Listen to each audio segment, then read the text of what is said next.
कराची के इलाके सोल्जर बाजार में रिहायशी इमारत में गैस लीकेज के धमाके से जाम बहक अफराद की तादाद 16 हो गई। रेस्क्यू ऑपरेशन मुकम्मल। पुलिस के मुताबिक धमाका सुबह 4 बजे के करीब हुआ। रेस्क्यू हुकाम का मुताबिक इमारत 3 मंजिला थी। धमाका इमारत की पहली मंजिल पर हुआ। तंग गलियों की वजह से रेस्क्यू ऑपरेशन में मुश्किलात का सामना रहा। यानी शाहिदीन कह रहे हैं कि धमाके की शिद्दत इतनी ज़्यादा थी कि आसपास की इमारतें भी लरस गईं। इलाके में खौफ व हिरास फैल गया। वज़ीर आला सिंध का नोटिस। कीमती जानों के ज़िया पर गहरे दुख और अफसोस का इजहार। मुताल्लिका इदारों को मलबे तले दबे अफराद को फौरी निकालने की हिदायत। सीनियर वज़ीर शजरी नामेमन ने अफसोस का इजहार करते हुए कहा कि हादसे पर पूरी सिंध हुकूमत रंजीदा है। ज़ख्मियों को फौरी और बेहतरीन तिबी सहूलियात फराहम की जाएँ। शजरी नामेमन ने कहा कि शहरी गैस के इस्तेमाल में एहतियात बरतें और किसी भी मुश्तबा लीकेज की सूरत में फौरी तौर पर मुताल्लिका हुकाम को इतला करें।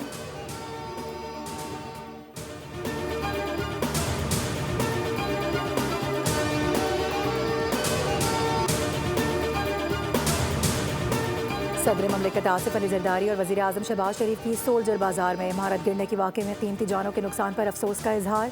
जाम बहक अफराद की बुलंद दर्जात की दुआ और अहल खाना से इजहार ताज़ियत। सदर जरदारी ने सिंध हुकूमत को हिदायत की है कि इमारतों की जाँच, गैस सिलेंडर्स की हिफाजत और बिल्डिंग कोड्स पर सख्ती से अमल दरामद किया जाए। सूबाई हुकूमत वाक़े की हर पहलू से इंक्वायरी करके ऐसे वाक़यात के सद्देबाग के लिए इक़दाम उठाए। गुल प्लाजा में आग का दर्जा हरारत 1200 डिग्री था। प्लाजा में इमरजेंसी लाइट्स नहीं थीं। ऊपर जाने और दूसरी मंजिल से उतरने के रास्ते बंद थे। ग्राउंड फ्लोर पर रास्ता न मिलने की वजह से हलाकतें हुई। साने गुल प्लाजा के तहकीकाती कमीशन की सिंध हाई कोर्ट में समाअत के दौरान सनसनीखेज इंकशाफात। अहम सरकारी और निजी इदारों के बयान कलमबंद कर लिए गए। चीफ फायर ऑफिसर ने बयान दिया कि बिजली बंद होना इंसानी जानों के ज़िया की वजह थी। अगर ऐलान होता कि चौकीदार दरवाजे खोल दें तो बहुत से लोग बच सकते थे। आग की शिद्दत उस कदर ज़्यादा थी कि पानी फ़ौरन भाप बन रहा था। शहर में अंग्रेज़ दौर के फायर हाइड्रेंट्स अब भी मौजूद नहीं हैं, जिसकी वजह से पानी के लिए सिर्फ टैंकर्स पर इन्हिसार करना पड़ता है। जस्टिस आगा फैसल ने इस्तफसार किया कि दीवार तोड़कर धुआं बाहर नहीं निकाला जा सकता था। कमीशन के सरबरा ने इस्तफसार किया कि जब गुल प्लाजा में रात में लाइट बंद हो गई थी और धुआं भर गया, आपकी राय में लाइट बंद करने का क्या असर हुआ? डीजी रेस्क्यू 1112 ने बताया कि ग्राउंड फ्लोर पर लोगों को रास्ता ना मिलने की वजह से हलाकतें हुई। लाइट बंद करना ज़रूरी था। SOP है कि आग लगने की सूरत में बिजली बंद की जाए। तीसरे दर्जे की आग में दर्जा हरारत 800 डिग्री सेंटीग्रेड होता है और दुनिया भर में कोई हिफाजती सूट तीसरे दर्जे की आग में काम नहीं करता। स्पोर्ट्स बोर्ड का कमेटी बनाया गया। टीम अभी तक पहुंची नहीं है वापस पाकिस्तान। मैनेजमेंट पहुंची नहीं है और डिसीजन आ गया। उनको वज़ीर आज़म साहब को इतला भी कर दिया गया कि ये कसूर सारा फेडरेशन का है। मैं वज़ीर आज़म साहब को उनसे रिक्वेस्ट करता हूँ कि एक कमेटी बनाई जाए। ये हमारे प्यारे मुल्क पाकिस्तान की बदनामी, जग हसाई जो हुई है, ये नहीं होनी चाहिए थी। ऑस्ट्रेलिया में कौमी हॉकी टीम की नाकिस रिहाइश। हॉकी फेडरेशन के सदर का मुस्ताफ़ी होने का ऐलान। बद इंतज़ामी पर पाकिस्तान स्पोर्ट्स बोर्ड को कसूरवार करार दे दिया। तारिक बुख्ती ने कहा कि वज़ीर आज़म से दरख्वास्त करता हूँ एक कमेटी बनाएं, सबसे पहले मैं हाजिर होऊंगा। हमने 2 साल के लिए अमात बट पर पाबंदी का फैसला किया है। पाकिस्तान स्पोर्ट्स बोर्ड सिस्टम चलाने में नाकाम रहा। स्पोर्ट्स बोर्ड की जानिब से फंड्स नहीं दिए जाते। फेडरेशन को अपने पाँव पर खड़ा होना चाहिए। हॉकी का भी एक बोर्ड होना चाहिए।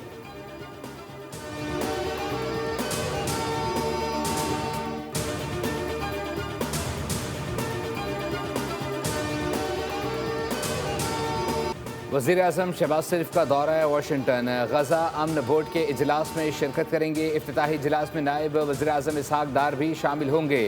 दौरे के दौरान वज़ीर आज़म की अमरीकी क़यादत और शरीक आलमी रहनुमाओं से मुलाकातें भी मुतवक्के हैं। मुलाकातों में 2 तरफ़ा ताल्लुक़ात और आलमी अमूर पर तबादला ख्याल किया जाएगा। वज़ीर आज़म 20 फरवरी तक अमरीका में क़याम करेंगे। पाकिस्तान गजा में जंगबंदी की इसराइली खिलाफ वर्जियों की मजम्मत करता है। इसराइल मुसलसल सीज़ फायर की खिलाफ वर्जी कर रहा है। उन्होंने जोर दिया कि सीज़ फायर का एहतराम किया जाना चाहिए। अक़वाम मुत्तहिदा की सलामती काउंसिल में फ़लस्तीन से मुतालिक इजलास में नायब वज़ीर आज़म इसहाक डार ने खिताब करते हुए मुस्तक़िल अमन के लिए बाहमी एहतराम पर मबनी सफारतकारी को ज़रूरी करार दिया। वाज़ेह किया कि फ़लस्तीनी अथॉरिटी का मरकज़ी किरदार तमाम सूरत हाल में लाज़िम व मलज़ूम है। फ़लस्तीनियों के हक़ खुद इरादियत का एहतराम किए बगैर कोई हल काबिल अमल नहीं हो सकता। इसहाक डार ने कहा कि वज़ीर आज़म गजा अमन बोर्ड इजलास में शिरकत करके सदर ट्रम्प के अमन मंसूबे की हिमायत करेंगे। काबुल हुकूमत दहशतगर्दी के खिलाफ संजीदा नहीं, ज़रूरत पड़ी तो अफगानिस्तान में फ़ज़ाई कार्रवाई से नहीं हिचकिचाएंगे। वज़ीर दिफा ख्वाजा आसिफ का फ्रांसीसी नशाती इदारे को इंटरव्यू, कहा भारत के साथ जंग का इम्कान अब भी मौजूद है। दिल्ली, काबुल और दहशतगर्द गिरोह पाकिस्तान पर हमलों में मुलव्विस हैं। अगर काबुल अमन की ज़मानत दे सकता है तो फिर कोई लड़ाई नहीं। पाकिस्तान पर हमले तालिबान और भारत की प्रॉक्सी जंग का नतीजा हैं। कलदम, TTP, दाइश समेत दीगर तमाम दहशतगर्द गिरोह अफगानिस्तान में मौजूद हैं और पाकिस्तान पर हमले काबुल की मर्जी या सरपरस्ती के बगैर नहीं हो सकते। वज़ीर दिफा ने कहा कि कुछ दोस्त ममालिक ने पाकिस्तान और अफगानिस्तान के दरमियान सालिसी की कोशिश की। इस्तांबुल, दोहा और काबुल में होने वाली मुलाकातों का हिस्सा रहा हूँ, मगर इन कोशिशों का कोई नतीजा नहीं निकला। अफगानिस्तान के डेप्यूटी हेड ऑफ मिशन की दफ्तर खारजा तलबी अफगान सरजमीन के पाकिस्तान के खिलाफ दहशतगर्दी में इस्तेमाल होने पर डी मार्च। 16 फरवरी 2026 को बाजोड़ में होने वाले दहशतगर्द हमले पर अफगान तालिबान हुकूमत को एहतजाजी मरासला थमाया गया। बाजोड़ हमले में 11 सिक्योरिटी एहलकार शहीद हुए थे।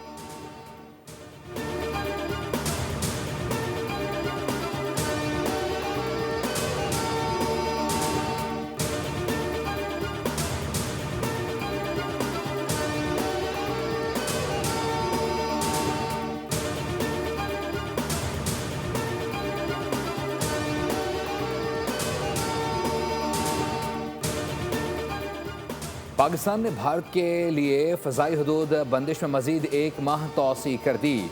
तमाम मिलिट्री और सिविल रजिस्टर्ड तैयारों के लिए फ़ज़ाई हदूद 23 मार्च तक बंद रहेगी। पाकिस्तान एयरपोर्ट अथॉरिटी ने नया नोटिस जारी कर दिया। पाकिस्तान ने भारत के लिए फ़ज़ाई हदूद 23 अप्रैल 2025 से बंद कर रखी है।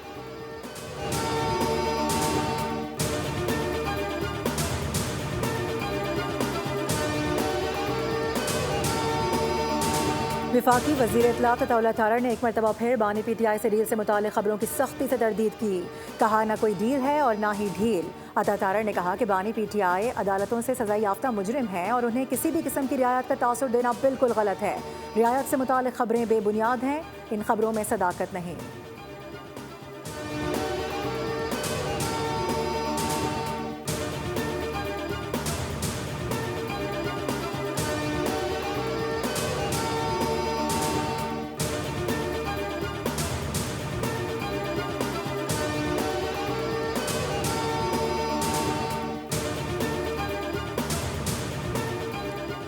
गुलिस्तान जौहर से फितना खारिज का इंतहाई मतलूब दहशतगर्द गिरफ्तार कर लिया गया। दहशतगर्द असिस्टेंट कमिश्नर नवागई खैबर पख्तूनख्वा पर फायरिंग करने और सरकारी मशीनरी को नजर आतिश करने में मुलव्विस है।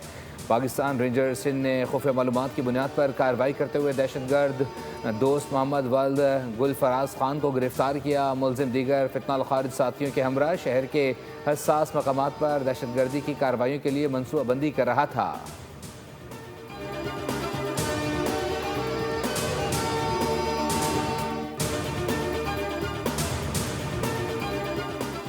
फेडरल बोर्ड ऑफ रेवेन्यू का बड़ा इकदाम, तमाम रजिस्टर्ड कारोबार को 1 हफ्ते के अंदर FBR के निज़ाम से मुंसलिक करना लाजमी करार। होटल, मैरिज हॉल्स, क्लब्स और ब्यूटी पार्लर्स भी निज़ाम में शामिल। इंटरसिटी ट्रांसपोर्ट्स, कार्गो और कुरियर सर्विसेज की रजिस्ट्रेशन लाजमी करार। पॉइंट ऑफ सेल्स मशीन और CCTV रिकॉर्डिंग का निफाज भी लाजमी होगा। FBR के नोटिफिकेशन के मुताबिक dental clinics, health clubs, chartered accounts firms, manufacturers और तालीमी इदारे 1 हफ्ते के अंदर अंदर FBR के निज़ाम से मुंसलिक होंगे।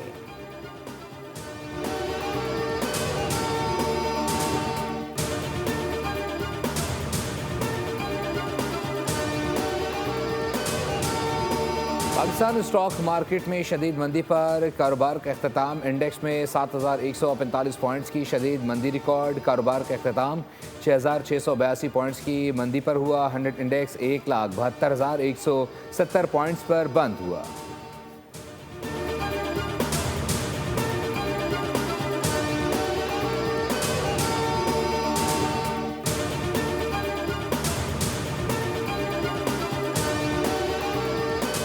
सोने की कीमत में एक मरतबा फिर से नुमाया इजाफा। फी तोला सोने की कीमत 7,900 रुपये इजाफे से 5,23,962 रुपये हो गई।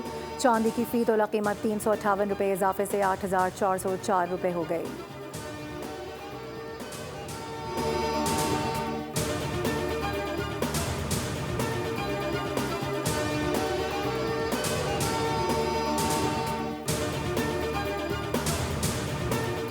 17 साल घरेलू मुलाजमा बाजियाब न होने पर लाहौर हाईकोर्ट का इजहार बरहमी। अदालत का आईजी पंजाब को 25 फरवरी तक लड़की बाजियाब कराने का हुक्म। चीफ जस्टिस ने इस्तफसार किया, 4 साल से लड़की को क्यों बाजियाब नहीं कराया गया? लड़कियों से मुताल्लिक तासुर क्यों बना लिया जाता है कि वो खुद चली गई होंगी? क्या लड़की की बाजियाबी पुलिस की जिम्मेदारी नहीं? आईजी ने लड़की बाजियाब कराने के लिए अदालत से मोहलत तलब कर ली।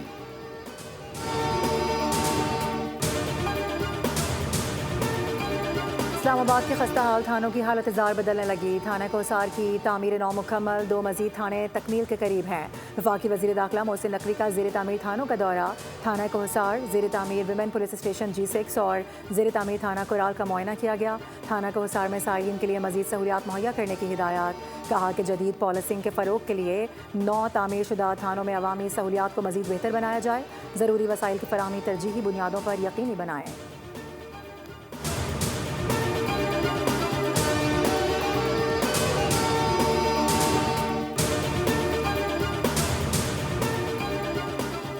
आज ज़कात कटौती के लिए बैंक अवामी लेन देन के लिए बंद हैं। रवा साल के लिए ज़कात का निसाब 5,03,529 रुपये मुकर्रर किया गया है। तमाम सेविंग अकाउंट्स और नफ़ा नुकसान में शराकतदार अकाउंट से ज़कात की कटौती की जाएगी। तर्जुमान स्टेट बैंक के मुताबिक रमज़ानुल मुबारक के दौरान पीर से जुमेरात तक बैंकों के दफ्तरी औकात सुबह 9 बजे से दोपहर 3 बजे तक बिला वक्फा होंगे। इस दौरान सार्फिन को तमाम बुनियादी बैंकारी सहूलियात फराहम की जाएंगी। जुम्मे के रोज़ दफ्तरी औकात सुबह 9 बजे से दोपहर 12:30 बजे तक बिला वक्फा मुकर्रर किए गए हैं। मुकर्रर औकात का इतलाक मुल्क भर की तमाम बैंकारी ब्रांचेस पर होगा जाएगी ताकि सहरो अफ्तार के औकात में सार्फिन को ज़्यादा से ज़्यादा सहूलियात फराहम की जा सकें।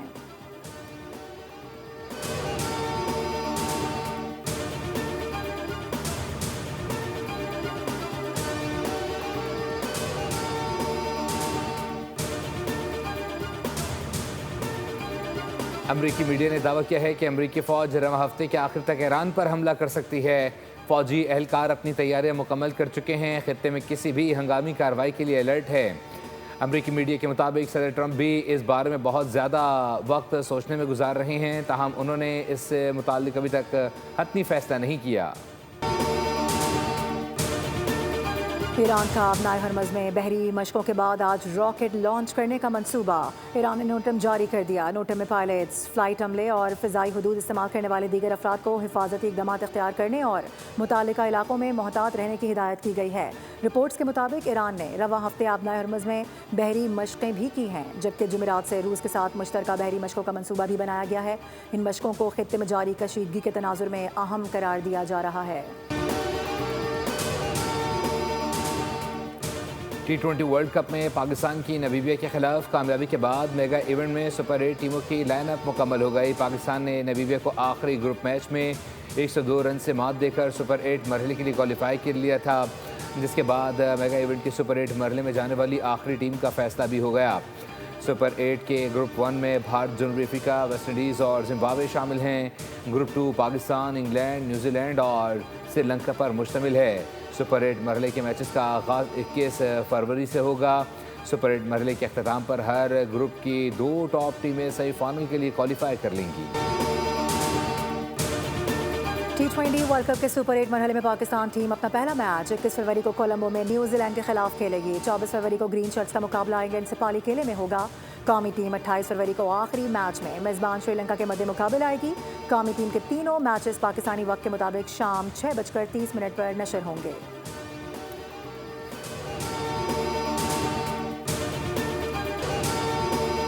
T20 वर्ल्ड कप के ग्रुप मैच में वेस्ट इंडीज़ ने इटली को 42 रन से हरा दिया। कैरेबियन टीम ग्रुप सी में नाकाबिल शिकस्त रही। कोलकाता में वेस्ट इंडीज़ ने 6 विकेटों पर 165 रन बनाए।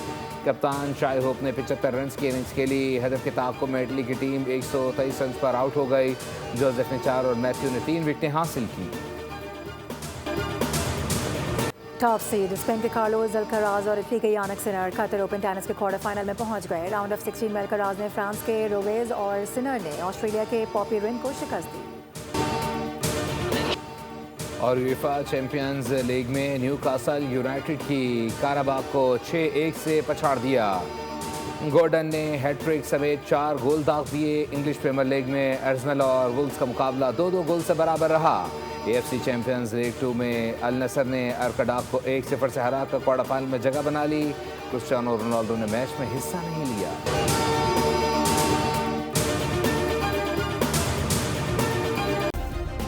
सब्सक्राइब करें और बेल दबाएं ताकि कोई खबर रह न जाए।